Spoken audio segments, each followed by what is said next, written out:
안녕하세요. 마가복음 해설 10번째 시간입니다. 오늘은 마가복음 2장 1절부터 12절까지 한번 보도록 하겠습니다. 먼저 1절 보면요.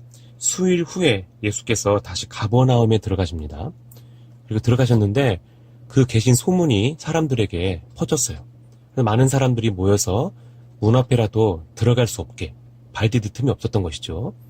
있었는데 예수께서 그들에게 하나님의 말씀을 전하십니다. 자, 여기서 수일 후에라는 것은 언제일까요? 앞에 일어났던 그 사건, 즉 중풍병자를 고친, 문둥병자를 고친 그 일들이 일어난 이후에 다시 가버나움에 들어가셨다는 것이죠. 그러니까 사람들이 찾아온 이유는 소문이 나서 그런 거예요. 그 소문은 자기 병이 낫기 위해서인 거죠. 자, 오늘 본문에 나오는 중풍병자의 이야기와 그 내용과 좀 비교해 보시기 바랍니다. 이 사람들의 관심은 오로지 자기들의 병이 낫는 거예요. 예수님이 어떤 분이신지 또 어떤 능력을 베푸시는지 그걸 통해서 무엇을 알려주는지 관심이 없었다라고 보시면 돼요. 그러니까 두 부류가 다르다고 보시면 되죠. 그들은 그렇게 예수님 앞으로 가고 싶었습니다. 왜요? 자기들의 병을 고치기 위해서죠. 그때입니다. 사람들이 한 중풍병자를 4사람에게 메워 가지고 예수께로 옵니다. 즉 5명이 온 거죠. 4사람이 아마 친구인 것 같은데요. 다른 부분에 보면 중풍병자 한 사람을 작은 침상에 메워서 데리고 온 거죠. 여기서 침상이라고 하면 글쎄 라쿠라쿠 같은 정도? 그냥 간단하게 일회용용 이렇게 그 침상 정도로 생각하면 됩니다. 합판 같은 거요. 그렇게 데리고 왔어요. 그런데 주변을 아무리 살펴봐도 들어갈 곳이 없더란 말이죠. 사람이 워낙 많았기 때문에요. 주변을 살펴보니까 지붕으로 올라갈 수 있는 길이 열려있던 걸 알게 됐어요. 그리고는 지붕으로 올라가서 지붕을 뜯어내고 구멍을 냅니다. 참고로 이스라엘의 그 집은요, 지붕이 좀 평평하고 외부의 계단으로 연결되어 있어요. 그리고 그 지붕에는 들보를 중심으로 해서 작은 나무들을 이렇게 걸쳐 놓았다고 생각하면 됩니다. 그리고 그 위에 지프로 덮고 진흙을 발라 놓았어요. 그러니까 쉽게 벗겨낼 수 있습니다. 얼마든지 벗겨낼 수 있죠. 그렇지만 이것은 예의에 어긋나죠. 왜냐하면 자기 집이 아니잖아요. 그죠? 이렇게 4사람은 지붕을 벗겨낸 후에 중풍병자와 함께 침상을 달아 내립니다.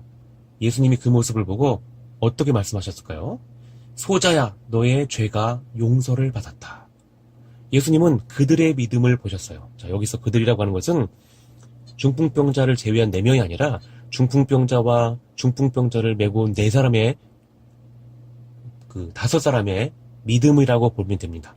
그렇게 문맥을 이해하는 것이 맞죠. 그러니까 이 사람이 그 믿음을 가지고 친구들에게 이야기를 했을 것이고 친구들도 그렇다라고 동의했으니까 왔겠죠. 그렇게 상황상 이해하는 것이 좋지 않을까 싶어요. 어떤 사람들이 이것을 보고 속으로 이렇게 생각합니다. 이 사람이 어째서 이런 말을 하지? 이것은 하나님을 모독하는 것인데 이렇게 말을 하죠. 그죠? 예수께서 그 모든 내용들을 아셨을까요? 몰랐을까요? 예, 아셨죠. 그들이 그러한 생각을 하고 있는 것까지도 다 알고 있어요. 그렇죠? 그래서 그들에게 이렇게 말을 합니다. 이 사람이 어찌 죄송합니다. 그들에게 그렇게 물으셨어요. 그렇게 하셨어요. 그랬을 때 그들은 누구냐면 서기관입니다. 이들은 율법을 가르치는 선생님인데요. 서기관들은 이렇게 각자 생각을 했던 것이죠. 그런데 예수님은 지금 중풍병자의 그 믿음을 보셨을 뿐만 아니라 친구들의 믿음을 보셨을 뿐만 아니라 그 서기관들이 하고 있는 그리고 생각하고 있는 그것들을 다 알고 계셨다는 거죠. 4사람과 중풍병자는 이렇게 예수님을 믿었습니다. 예수님 앞으로 가면 병이 나을 수 있다라는 믿음이었던 것이죠. 아까 제가 처음에 말씀드린 것처럼 자기 병만을 낫겠다고 하는 그 사람들과는 조금 구분된다고 봅니다. 그 이유를 뒤에 한번 설명드려볼게요. 그러나 서기관들은 예수님이 뭔가 죄를 짓고 있다라고 생각한 것이죠. 예수님이 하시는 그 행동이 참남하다라고 생각한 거거든요. 참남하다는 것은 무슨 뜻이냐면 하나님을 모독하거나 저주를 한다라는 뜻이에요. 즉 인간이 하나님 흉내를 낸다 이럴 때 바로 쓰는 표현이죠. 바로 예수님이 그렇다는 얘기예요. 이런 일을 한 사람은 벌을 받는다라고 이들은 배웠어요. 그리고 가르쳐 왔어요. 레위기 24장 14절입니다. 저주한 사람을 진 밖에 끌어내어 그 말을 들은 모든 자로 그 머리에 안수하게 하고 온 회중이 돌로 그를 칠지니라. 하나님을 저주한 사람을 돌로 쳐서 죽이라고 명령합니다. 레위기 나오죠. 그러니 예수님도 당시 상황이라 보면 돌로 쳐 죽여야 되는 입장에 처해 있는 상황이었던 것이라고 보면 돼요. 실제로 예수님은 죄가 없지만 하나님의 아들이지만 이 서기관들이 볼 때는 예수님은 참남한 분, 즉 해서는 안 될 그런 일들을 한 사람이라고 보게 되는 것이죠. 즉 이 사람들이 서기관들이 이해하는 예수님은 돌에 맞아 죽을 그런 죄인이라고 생각한 것이죠. 그런데 이들이 예수님을 돌로 치지 못합니다. 그 뒤 이유가 나옵니다. 예수님은 그들이 무슨 생각을 하셨는지 아셨어요. 그리고 이렇게 물으셨어요. 너의 죄가 용서받았다 하는 말과 너의 침상을 들고 걸어가라 하는 말 중에 어느 것이 쉽겠느냐. 자, 그렇죠? 여러분 같으면 어떻게 대답하시겠어요? 어떤 거 쉽겠어요? 예, 둘 다 어렵습니다. 실제로 어렵습니다. 어쩌면 너의 죄가 용서받았다 하는 말이 상황적으로 더 쉬울 수도 있어요. 왜요? 그냥 말만 하면 되니까요. 눈에 안 보이잖아요. 그죠? 행동으로 나타나지 않잖아요. 그러니까 이게 더 쉬울 수 있어요. 그런데 예수님의 생각은 달랐어요. 이렇게 물으신 것은 서기관들의 악함을 드러내기 위해서인 동시에 인자가, 즉 예수님이 땅에서 죄를 용서하는 권세가 있다는 것을 그들에게 알려주기 위해서였던 거예요. 본문 10절 한번 보세요.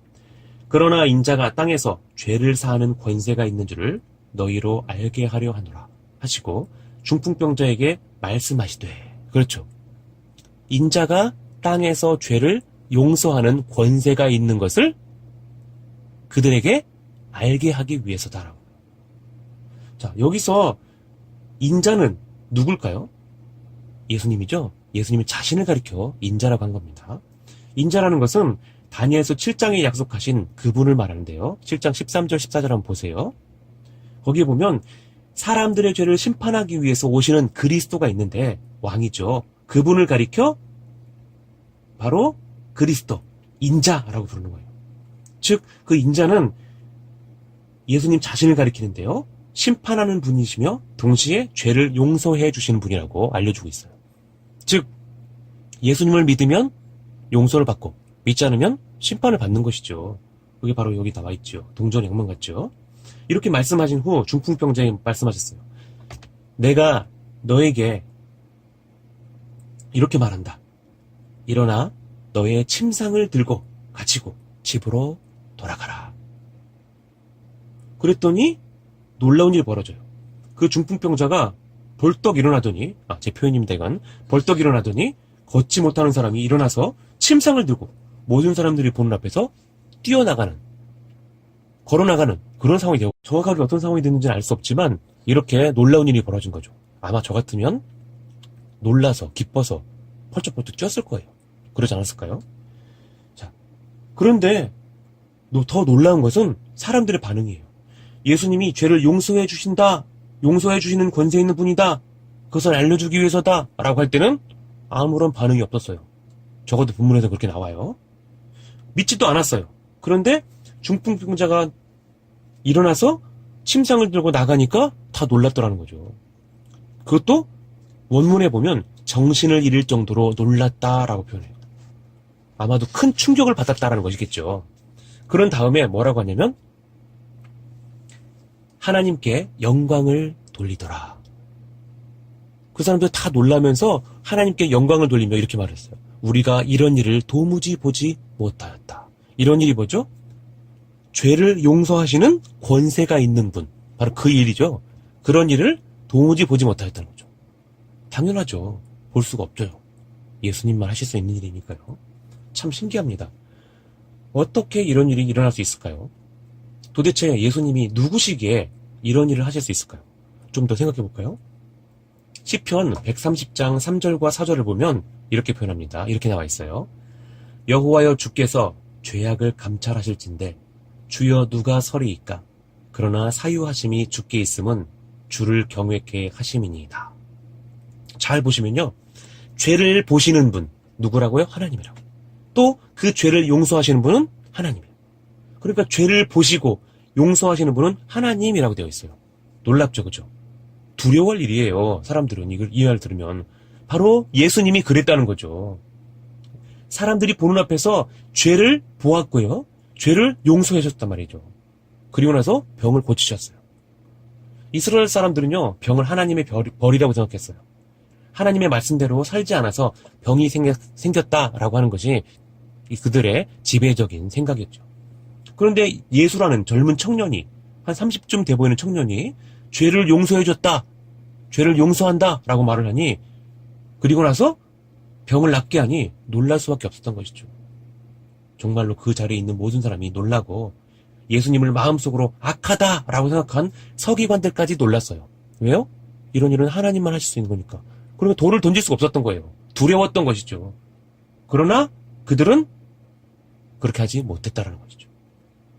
그럼 예수님이 말씀하신 것은 도대체 무슨 뜻일까요? 인자가 땅에서 죄를 용서하는 권세가 있는 줄을 알게 한다. 10절이죠.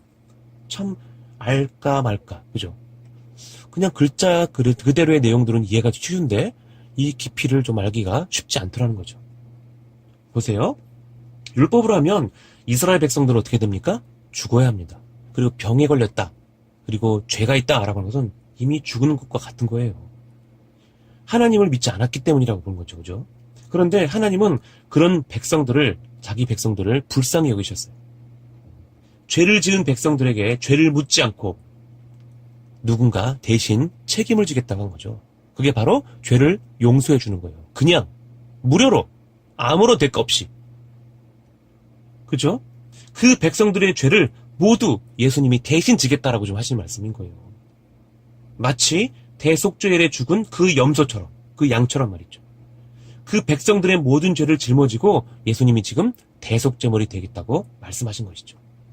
내가 죽으러 왔어, 너희를 살리기 위해서야 라고 하는 것을 지금 이 중풍병자를 고친 이 일, 그리고 중풍병자를 고치면서 인자가 땅에서 죄를 용서하는 권세가 있는 줄을 알게 한다라는 이 표현을 통해서도 더 확실하게 알려주신 거죠. 세례요한이 말했죠. 세상 죄를 지고 가는 하나님의 어린 양이로다. 요한복음 1장에 나옵니다. 바로 그 일이 지금 이루어지고 있는 거예요. 성령으로 세례를 주실 분이죠. 그죠? 모든 병을 고치실 분이죠. 그리고 그들의 죄를 용서해 주실 분이죠. 그러니 예수님은 누구라고요? 인자이시며 동시에 그리스도, 하나님의 아들이시란 거죠. 마가는 이렇게 중풍병자 사건을 통해서 무엇을 알려주고 싶냐면 예수님이 바로 하나님이 약속하신 그리스도, 인자시다라는 거죠. 그분이 오셔서 죄를 용서해 주시는데 그러기 위해서 곧 십자가에 달려 죽으실 것이다 라고 하는 것을 이 말씀을 통해서 알려주는 것입니다. 자, 오늘은 여기까지 하겠습니다. 다음 주에 다음에 이어서 하겠습니다. 감사합니다.